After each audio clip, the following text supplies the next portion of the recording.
Welcome to the course Using Data to Provide Personalized Student Support. In this week 3, the last one, we're going to focus our discussion in the space we call actions.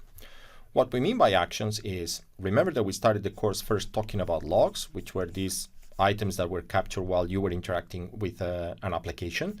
Then we talk about how to create some analysis, and this analysis was producing some sort of models. Now these analysis and these insights have to translate into actions. And all these three elements are basically situated on top of a learning design. And this is why we have been emphasizing on the connection between these elements and the learning design.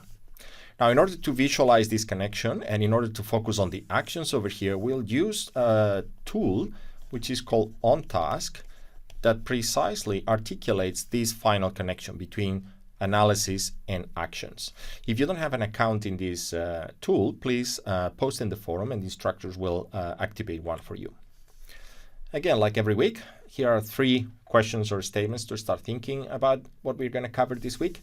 The first one is start thinking about the final stretch of the connection, the insights that we gain from a statistical analysis and these actions. And these actions, I would like you to start considering any type of action, most likely something that emphasizes on changes on the learning design or the learning environment, but also actions that are addressing all the students. So in other words, try to escape from actions that are targeting a specific set of students and try to see if you can conceive actions that apply to all the students. You just have to personalize.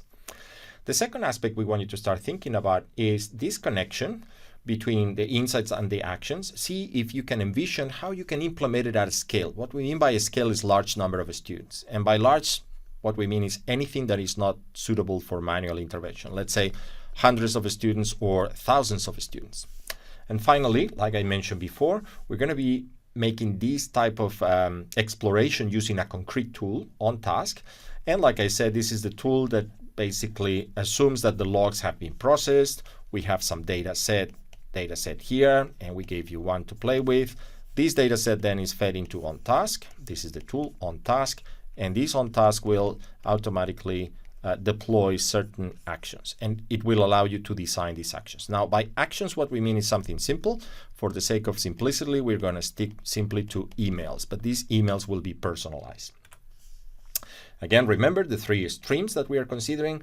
In the highly technical one, it'll be about using the API of OnTask, so a little bit of extra programming here.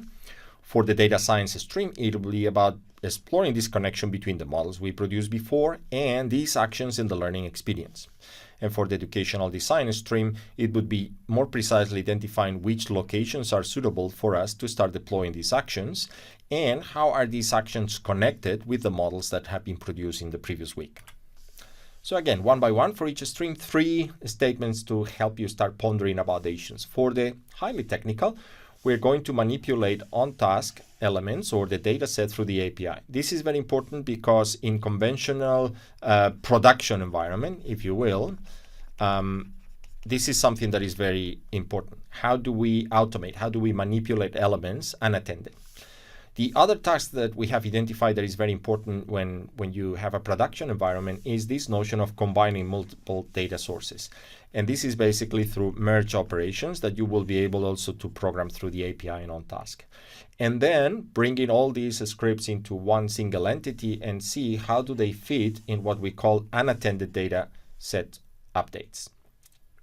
In the data scientist stream, 3 things for you to consider. First, establish this connection between the predictive models and how do we manage to embed these predictive models in existing data. So basically what we have here is a data set, and typically this predictive model over here has to be somewhat merged with what we already have to produce another data set 2, let's call it, and this data set 2 now is combining the predictive capacity of this model. How do we articulate that? The second one for you to start thinking about is again, about connections, the predictions that we are articulating with the models. How would you frame them as actions? What should it happen from your point of view, both in the learning design, but also in the learning environment? And remember, we're looking at things like should be deployed in real time while the learning design is being enacted.